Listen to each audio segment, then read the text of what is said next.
why have you not responded to the letter that Senator Merkley and I sent following up on the last hearing, asking for documents just to be transparent about the situation and answering the questions that we presented in that letter? But I am here today to testify about the budget, and I look forward to discussing the president's budget with you today. Senator Chris Van Hollen opened the hearing by refusing to move on from an issue he says has never been answered. The last time Commerce Secretary Howard Lutnick appeared before the committee, Senator Van Hollen asked him to provide all records of his interactions with Jeffrey Epstein after accusing him of misleading the American people about that relationship. At the time, Lutnick said he would consider the request. He even stated that he had nothing to hide. Following the hearing, Senator Van Hollen and Senator Merkley sent a formal letter requesting the records. According to Van Hollen, they never received a response. He says that silence has now become a pattern. Letters seeking answers about a rare earth minerals deal connected to Lutnick's former firm have gone unanswered. Basic budget questions remain unresolved. The administration's spending plan is already overdue. Van Hollen argues that every request for transparency has been met with the same response: complete silence.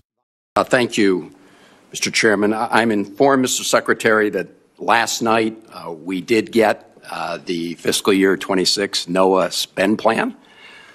So that makes you 1 out of 4 in terms of responses. And so I am going to go back to requests and letters that were not responded to, because you did say at the last hearing with respect to the Epstein affair that you had, quote, nothing to hide. I assume that is still your testimony today. Is that right, Mr. Secretary? That is right. So why have you not responded to the letter that Senator Merkley and I sent following up on the last hearing, asking for documents just to be transparent about the situation and answering the questions that we presented in that letter? The last time we were together, I agreed and answered every question on that topic with this committee, and I answered each and every topic.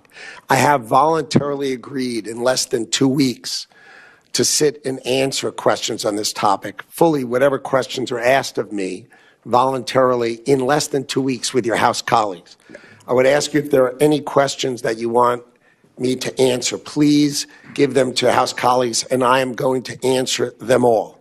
But I am here today to testify about the budget, and I look forward to discussing the president's budget with you today. But I am volunteering within 2 weeks to answer any and all questions on this topic. Well, Mr. Secretary, I'm aware of that. We presented you with questions and requests from this committee that have not been responded to. So we're going to have to continue to pursue that. We will follow closely what happens in that proceeding.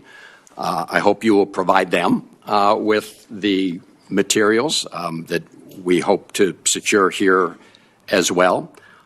And again, the reason I'm asking this question at this hearing is because we didn't get a response to the letter. No response at all to that earlier letter.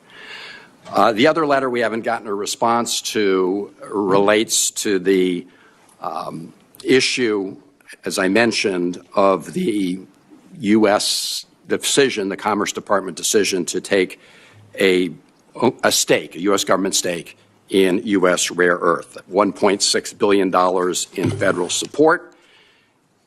And according to reports, the Rare Earth's own CEO publicly said that this deal originated in a November 2025 conversation between yourself and herself with no formal application, no public solicitation, and no competitive process. Is that accurate?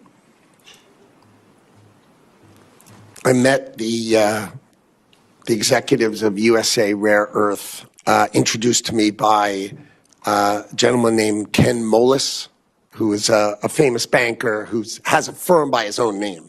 And so he brought the deal to us because it is well known that China has weaponized rare earths and critical minerals against the country, and it is very important for the United States to unleash our ability to do rare earths, critical minerals, and magnets.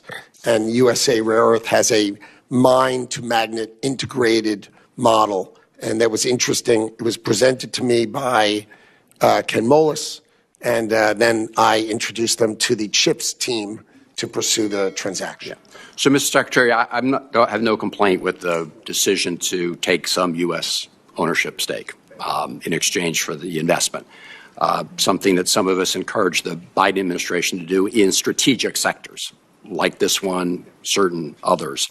It's more the complete lack of transparency and process under which this deal took place because, before that transaction, I understand that this company's total federal contracting history was worth less than $100,000. It also, as you well know, coincided with the fact that your previous firm, Cantor Fitzgerald, helped arrange the transaction on the other side of the deal, on the private investment side, which raises considerable conflict of interest concerns. So can you respond to the letter?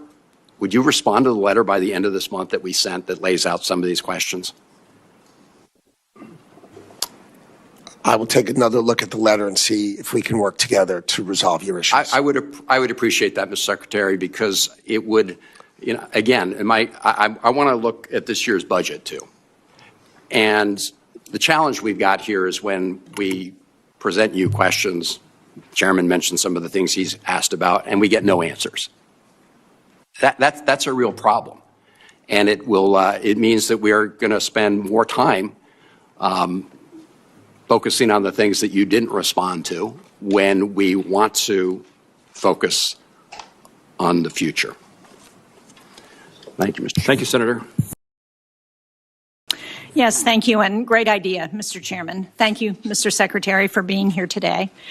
Last year, according to the World Travel and Tourism Council, the United States saw a 5.5% decline in international visitors.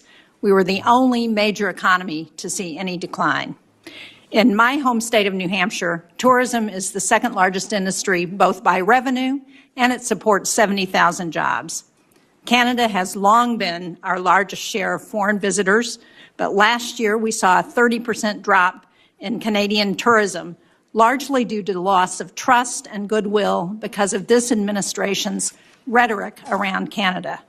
Secretary Lutnick, last week you said about Canada's economic strategy, and I quote, "They suck." I believe your spokesperson then said this was about Canada's economy leeching off of the U.S. How does insulting our closest ally and neighbor help the businesses in my state of New Hampshire and states all across this country who are hurting because of the loss of Canadian business and tourism? Canada's economy leans on the incredible $30 trillion economy of America. But there's no doubt about that, Mr. Secretary. But insulting our closest ally and neighbor who provides a lot of business, we have a lot of businesses in New Hampshire, small businesses who work on both sides of the border. We have all those Canadian visitors who are not coming because of your comments and comments by the administration. How does that help our economy? It is outrageous that Canada will not put U.S. spirits on the shelf.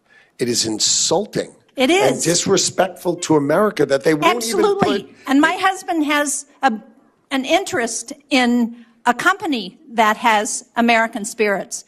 And they won't do it because of the insults from this president and comments like yours. So I want to go on to another question. But can I have just one small comment, which is dairy is treated so badly, and your state cares about dairy, and we are trying desperately to get them to live to the deal that they have on USMCA and stop treating our dairy farmers so poorly, and your state cares about that, and we are fighting for that. We do, but we are not going to get agreement when we keep insulting people. When we have allies and partners, we should try and work with them, not insult them. And I find your rhetoric insulting to the people in my state who are working so hard to try and ensure that they can do business. I want to move on to BEAD and the non-deployment funds, because Secretary Lutnick, as I said the last time you were here, Senator Collins and I led the negotiations around the bipartisan infrastructure law and those broadband provisions. And when we enacted BEAD into law, as Chairman Moran said, we understood that any remaining funds after broadband deployment would be used for adoption. New Hampshire was promised nearly $200 million in BEAD funding, yet only $18.6 million has been awarded for deployment.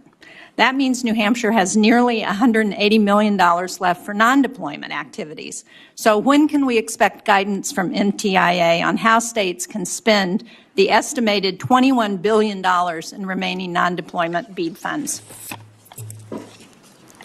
We finished our listening tour. We took the comments, over 280 comments and 1,000 people who spoke to us.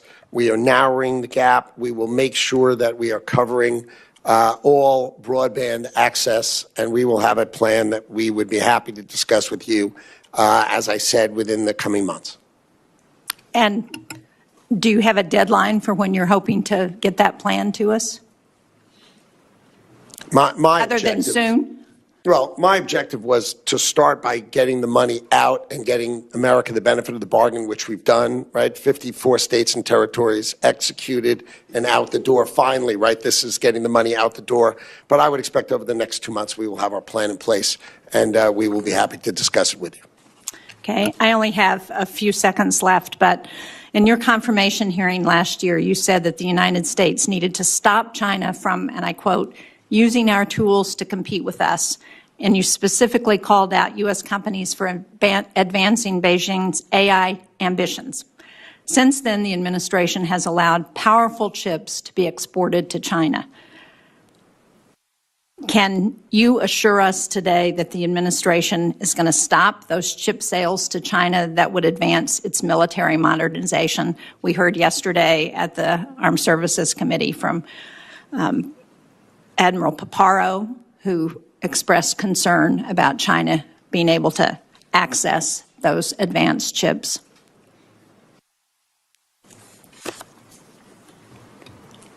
There is a delicate balance in the relationship with China. President Trump has the best relationship with President Xi, and he balances that. I want to be crystal clear. We are not selling our best chips to China under any circumstance. We are not even selling the best scale of chips, meaning they're called Blackwell. They're not even that brand. This is multi-years ago, and there's that balance, and I understand that balance, but the president understands it the best, and he is trying to balance in between there. I would tell you they have not bought any as of today. Well, I'm out of time, Mr. Secretary, but I would urge you to look at the intelligence on the chips, because that is not what the intelligence says about what we are selling to China. Thank you, Mr. Chairman. Sir Sheen, thank you. Let's be absolutely clear about what Chris Van Hollen was doing in this opening statement. He was establishing a pattern not of a single scandal, but of a Commerce Secretary who repeatedly refuses to answer basic questions from the committee that funds his department on subjects ranging from his relationship with Jeffrey Epstein to a taxpayer-backed minerals deal tied to his former firm. And he was putting Lutnick on notice that stonewalling has consequences. The first thread is the Epstein records. Van Hollen recounts that when Lutnick last appeared in February, it had just come to light that Lutnick had, in Van Hollen's words, totally misled the American people about certain aspects of his relationship with Jeffrey Epstein. Van Hollen asked him then whether he would provide the committee with all records of his interactions with Epstein. Lutnick's response at the time was that he would consider it, and notably, that he had nothing to hide. Van Hollen took him at his word and followed up. He and Senator Makeley sent a formal letter on February 27th requesting those documents and posing specific questions. And since then, nothing. No documents, no answers, no response at all. Van Hollen's point is precise and hard to wriggle out of. But if you truly have nothing to hide, producing the records is easy. Months of silence in response to a simple document request is itself a form of answer. The second thread is arguably more consequential because it involves public money and a direct conflict of interest question. Van Hollen describes an agreement brokered by the Department of Commerce in which the U.S. government provided funding for and acquired an ownership stake in a company called USA Rare Earth Minerals. What makes it fraught is the timing and the connections. The deal was announced in conjunction with a $1.5 billion private fundraising effort for that same company. A fundraising effort brokered by Cantor Fitzgerald, the very firm Lutnick led, before becoming Commerce Secretary. So the government under Lutnick's department put public money and took a public stake in a company at the same moment Lutnick's old firm was raising private money for it. Van Hollen, along with Senators Wyden and Warren, sent a letter on February 25th asking pointed questions about that arrangement. Again, no response. When a cabinet secretary steers a taxpayer-backed deal that intersects with his former firm and then won't answer questions about it, that silence isn't a scheduling oversight. It's a refusal of accountability on exactly the kind of transaction oversight exists to police. And the pattern doesn't stop there. Van Hollen catalogues the rest. Unanswered questions for the record submitted after a February hearing, including basic questions about the BEAD broadband program and export controls. A fiscal year 26 spending plan for NOAA that was due over a month ago and still hasn't arrived. Taken together, Van Hollen argues there's an unmistakable pattern of failing to respond to basic inquiries, which forces the committee to keep revisiting issues that could have been resolved long ago. Then Van Hollen turns to the budget itself and calls it the rerun of a bad movie.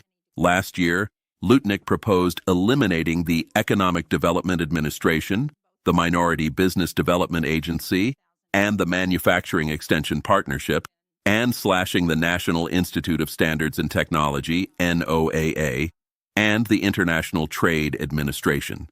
Congress rejected those cuts on a bipartisan basis because they would undermine the very economic competitiveness and innovation the administration claims to champion.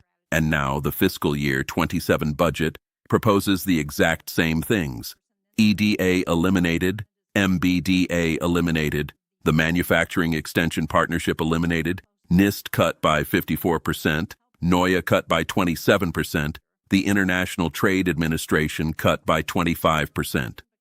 Even as the trade enforcement case load is skyrocketing, Van Hollen sets those cuts against the economic backdrop, and the numbers are stark. Consumer sentiment has fallen to the lowest reading in the 74-year history of the University of Michigan survey. Lower than the worst of the Great Recession, lower than the worst of the post-COVID inflation crisis. Inflation just hit its highest level in 2 years. Gas prices are up. Fourth quarter GDP growth came in at just 0.5%, and the administration's tariffs, which Van Hollen calls illegal, have cost Americans an estimated $166 billion, roughly $1,700 per family, with no refund coming. Against that backdrop, proposing to gut the agencies that support trade enforcement and economic development is, in Van Hollen's framing, precisely backward. The through line is accountability meeting evasion with a legislator's leverage behind it. Van Hollen isn't just airing grievances. He's reminding a cabinet secretary that the committee he's asking for money is the same committee whose letters he's ignored. On Epstein, on the rare earth deal, on the budget questions, the response has been silenced. And Van Hollen's closing note, a hope that the committee can once again work on a bipartisan basis to build a budget that actually meets Americans' needs, is really a reminder that last year's bipartisan rejection of these same cuts can happen again. The stonewalling he's signaling won't make the questions go away. It just guarantees they'll be asked again with the appropriation on the line.